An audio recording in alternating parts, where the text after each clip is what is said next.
Ituturo ko ngayon sa videong ito kung papaano i-block ang ating friend sa Facebook nang hindi nila nalalaman o lalagyan ng restriction o limit ang mga post natin para hindi nila makita. Hindi ko na patatigilan pa at simulan na natin. Una ay magpunta tayo sa Facebook. Gamit ang ibang account sa Facebook ay try natin i-block itong friend ko at i-click lamang sa search bar ang pangalan niya o taong gusto natin malimit na makita nila ang mga post natin o ma-block nang hindi nila alam. Then pag nandito na ay i-click natin itong 3 dots. Then click block, pagkatapos ay pindutin itong take a break. At kung hindi nyo maklik ang take a break ng katulad ng sa akin dahil marahil na may problema o ina-update si Facebook ay magpunta tayo sa Chrome.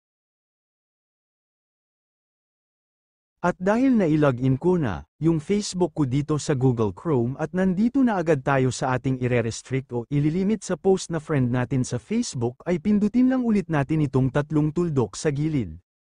Then click block, then same procedure lang at click natin itong take a break.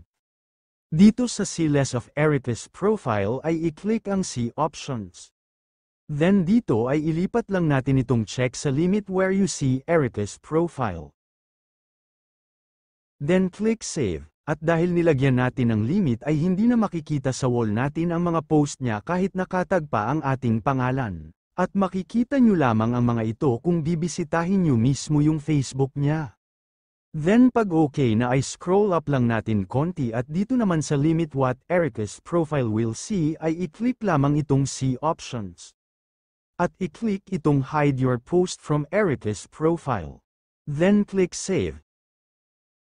At ayan guys ay all set na, meaning na hindi niya na makikita ang mga post mo. At take note guys na friend nyo pa rin yung tao na nilagyan mo ng restrictions o limit ang post nyo kahit parang nakablock na rin siya nang hindi niya nalalaman dahil wala siyang update sa iyo at walang alam sa status nyo. At sa aking pagkakaalam ay hindi ito applicable sa mga Apple users at na-apply ko lamang ito sa mga Android phones.